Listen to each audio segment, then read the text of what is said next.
Once again, you are welcome to the class, and we are continuing our series on demographic statistics in public health.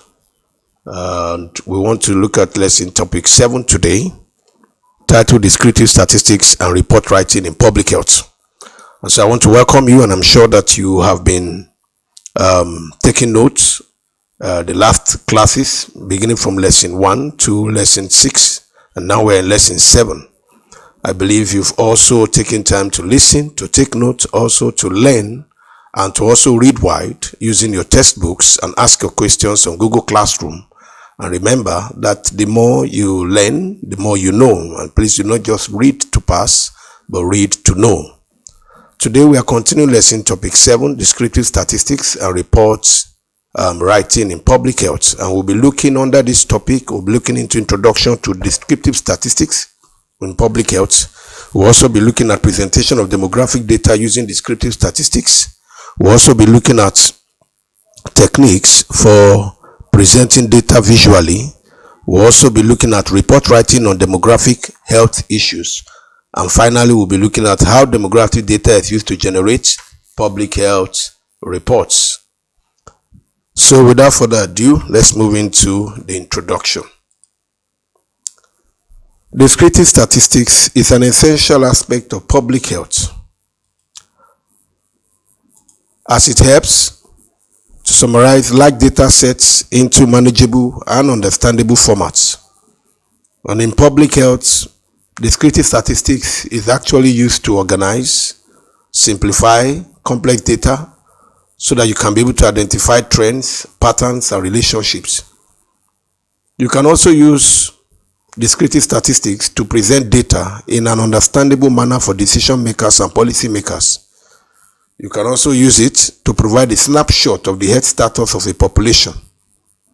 Now, the descriptive statistics in public health include methods such as summarizing health indicators like mortality rates, incidence of diseases, and also the prevalence, presenting demographic data such as age, gender, and socioeconomic status to understand the population composition.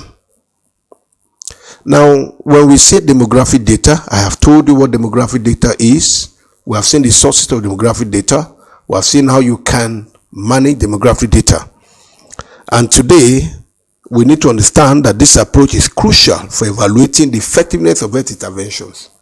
We must know how to be able to present this data in form of reports, writing in public health, because when it is properly presented, it is effective to policymakers and to decision makers to be able to determine, health interventions, and to be able to identify a group at risk, and also making informed policy decisions.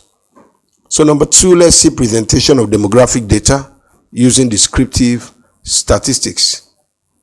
Presentation of demographic data using descriptive statistics. Now, demographic data is vital for understanding the health status of populations. Public health professionals use descriptive statistics to analyze population characteristics such as age, gender, socioeconomic status, and health indicators. Beyond that, it also identifies health disparities within different population groups, which is crucial for targeted interventions. Now, some of the,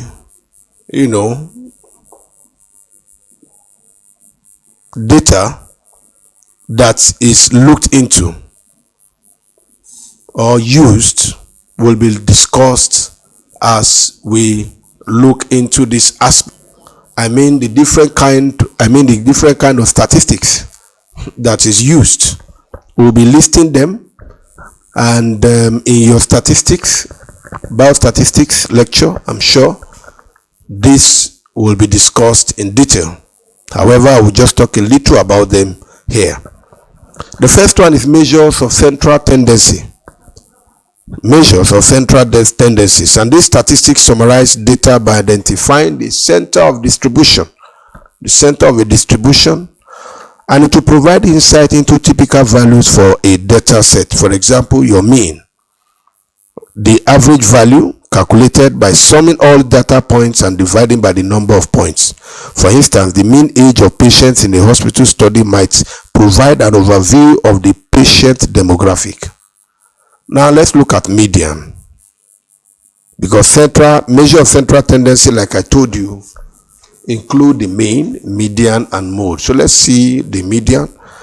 This is the middle value when data points are ordered. This is the middle value when data points are ordered. If there is an even number of observations, the median is the average of the two middle numbers. So the median is particularly useful for skewed data distribution such as income levels. How about the mode? The mode. This is the most frequent value in data set. This is used to identify the most common health issue in a population, such as the mode of a specific type of disease reported. So when we say the mean, like I told you, you add all the data set together, all the points, and when you do that, you divide it by the number of the points in itself. The median, like I have told you, if there is an even number of observations, then the median is the average of the two middle numbers. Then the mode, like I said, is the most frequent value in that data set, and it is mostly used to identify common health issues in a population. So which of these diseases is common? So you use mode to be able to pick out the highest and the lowest.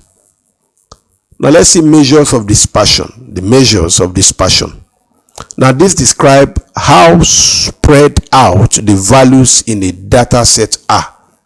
How are they spread out? How are they dispersed? And two things are help to explain measures of dispersion. You have the range and the standard deviation. Now for the range, it is the difference between the maximum and minimum values in the data set, and it gives an indication of the extent of variation, but it is highly sensitive to outliers. So you look at a range, the difference between the maximum and the minimum set, and it gives an indication of the extent of variation. The second one, standard deviation. Standard deviation is the measure in which tells us how much individual values deviate from the mean. So we want to know how much individual values are far away or deviating from the mean. A low standard deviation means that the data points are close to the mean value, while a high standard deviation indicates greater variability from the mean value. Now let us see percentages and ratios. Report also comes in percentages and ratios. So percentages help represent proportions of the whole, making data more digestible. So you can say the percentage of people, the percentage of disease, the percentage of the distribution, and so on. It gives a clear picture that is more digestible. For example, the percentage of children vaccinated in a specific region can be calculated and compared across time periods. So how many percentage was given at this time, was vaccinated at that time, so we can easily look and appreciate the outcome. So ratios such as the infant mortality rates are used in health reports to compare different health outcomes, such as the number of deaths per 1,000 live births. That's ratios. You know, just like in the case of infant mortality rate, they are used in health reports so that they can compare the different health outcomes, such as the number of deaths per 1,000 live births. So when you hear 1 in 2,000, 1 in 1,000, that tells you in form of ratio the extent to which that occurrence is taking place. For example, obesity rates can be reported as the percentage of the population affected, and infant mortality rates could be represented or presented as a ratio to highlight healthcare disparities. So in this locality, maybe it's a 1 to 1,000. In this locality, it's a 1 to 100, and so on and so forth. So the lesser the proportion, you know that it is intense. Now, number 3, techniques for presenting data visually. There are different techniques for presenting data visually. So let's see that. Techniques for presenting data visually. Now, you will notice that we have the bar chart and histogram, the pie charts, the line graphs, and then we have the scatter plots. So let's see them one by one. Visual presentation of data is very essential for making complex data accessible to broader audience, including policymakers and general public, and also the other stakeholders in the public health. An example of presenting data visually is the bar charts and histograms. Now, these are used to represent data that fall into discrete categories or intervals. For example, a bar chart can show the number of cases of different diseases in various regions. A bar chart can show the number of cases of different diseases in various regions. A pie chart is useful for illustrating parts of a whole. For example, a pie chart can show the percentage of different health conditions. Example, malaria, hypertension in a population. We also have a case of line graphs. Line graphs. Now, this represents data over time, such as trends in diseases, prevalence, or mortality rates. So line graphs have a way of showing data over time, such as a trend. And these trends in diseases, prevalence, or mortality rates can be seen from just using a line graph. Line graphs help identify whether health outcomes are improving or worsening over a specified period. Why? Because you will see the way it moves up, increasing, or it is decreasing, going down. Line graphs, this represent data over time, such as trends in disease, prevalence, or mortality rates. Line graphs help identify whether health outcomes are improving or worsening over a specified period. How about scatter plots? These show the relationship between two continuous variables. For example, a scatter plot could examine the correlation between age and the prevalence of a specific condition like hypertension. Scatter plots are also used and is also very good in depicting a particular relationship between two continuous variables. And these methods help, all these methods that I've mentioned, they help make data clear, actionable, aiding decision making, and also for public health initiatives. The next, let us now see the report writing on demographic health issues. Report writing on demographic health issue. I'm going to explain this very soon, but let's take the details so that you understand what I mean. Now, report writing in public health is essential and is such that must be acquired, a skill that is essential and must be acquired by everyone in public health, all professionals in public health. A well-structured report can help synthesize data, analyze trends, and offer solutions. A public health report typically includes the following components. It typically includes the following components. Number one, introduction. Introduction. You can see here, introduction. Now, this section outlines the purpose of the report, key health issues under investigation, and why these issues are important. For example, a report on the prevalence of malaria in a region would explain the relevance of malaria to public health in that area. And the second one is method. The second one is method. You can see it here. Under the methods, this will explain how the data was collected. Beyond just how the data was collected, that is, we're talking of survey, medical records, and so on. It will also talk about the study design. Is it a cross-sectional or cohort study? And it will talk about the statistical methods used for analysis. Now, the next one is your results. Your results. In this section, the findings are presented clearly using descriptive statistics and visual aids like tables and graphs. For example, a report may present this percentage of individuals diagnosed with diabetes across different age groups. Now you will see the discussion too, which is a part of a standard report. You have the discussion. Now this discussion is a section that interprets the results, compares them to other studies, and explores the implications of that particular study result for public health. For instance, if a report finds a higher prevalence of hypertension in rural areas compared to urban centers, the discussion might highlight factors such as access to healthcare or lifestyle differences. So you state your result, you compare it with other results. Where does it look similar? Where does it disagree or look different? And then you also state what exactly, as it were, will be the benefit of that result, to mankind, and what new your results has brought into the body of knowledge. The next one is conclusion and recommendation. Conclusion and recommendation. Well, based on your findings, this section provides actionable suggestions for addressing public health issues. It might propose strategies such as increasing health awareness, improving access to health care, or launching targeted interventions.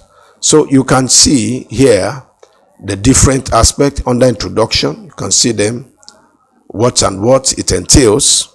You will see all that when you start your research methodology as a course. You see under the methods too, all that needs to be stated. Under results, all that needs to be stated. Then also under the discussion, all that you need to state there. So it's very important that you do it, the way it is expected to be. So that's that, and very important that you take note of that. Now, if you look at the reporting, I just gave you the brief. You can see the full details here: introduction, method, results, discussion, conclusion, and recommendation. Because you are submitting these reports for review, you are submitting it for decision making, evidence-based decision making. So that is that. So let's see number 5 as we round up. How demographic data is used to generate public health reports. How is it used? The demographic data plays a key role in generating public health reports. How? By analyzing characteristics such as the age, gender, and socioeconomic status, public health professionals can identify patterns and trends. So when they do this analysis, which include the age, gender, and socioeconomic status, the public health professional will be able to identify the pattern and the trends. And this information can help pinpoint health risks such as higher incidence of lung disease, that is disease of the lungs, in smoking populations, or an increased risk of cardiovascular disease in the elderly. For example, demographic data, let me put it this way: demographic data on income and education levels may reveal a disproportionate number of individuals with chronic diseases in lower income groups. Now, this insight will help public health authorities prioritize resource allocation and design effective health campaigns. So we are saying that the demographic data that is taken on income and education levels will reveal the difference in number of individuals with chronic disease, those in low income area or low income group, and those in high income groups. And this insight will let us know what needs to be done in terms of resource allocation and also design effective health campaigns. So let us see in conclusion all that we've been talking about. Let's see. In conclusion, as you can see here, this is an example of a pie chart. This is an example of, if it's in blocks like this, the other way around is a bar chart. If it's histogram, you just see it in form of a line, And line chart, you see the lines going up and down, connecting the dots. So that's that. In conclusion, descriptive statistics and effective report writing are indispensable tools in public health. They allow public health professionals to present complex demographic and health data in ways that are clear. So you have, in the end, an outcome of meaningful and actionable data. Now, by mastering these tools, public health practitioners can provide valuable insights that inform policy decisions, optimize health interventions, and ultimately improve the health of populations. So this is very important, and I believe that you've learned a lot today discussing lesson topic 7, descriptive statistics and reports writing in public health. I expect that by now, from lesson note 1 to lesson note 7, you have developed your lesson notes. Please make sure you listen and have your lesson notes. You must write down something. You have to write down something because you will need to read it before the exams take place. So it's very important that you have that note. It's very important that you understand it. And remember, like I've always told you, you do not read to pass. Make sure you read to know. And you understand the scenarios and the examples that are given. And as much as possible, you should ask questions when you need to. So your questions you can ask on the Google Classroom, and I will answer them when I come around in the next class. Thank you. I'll see you in class. And remember, if you have questions, ask your questions on the Google Classroom. It will be taken care of. See you, and have a wonderful time studying. Bye.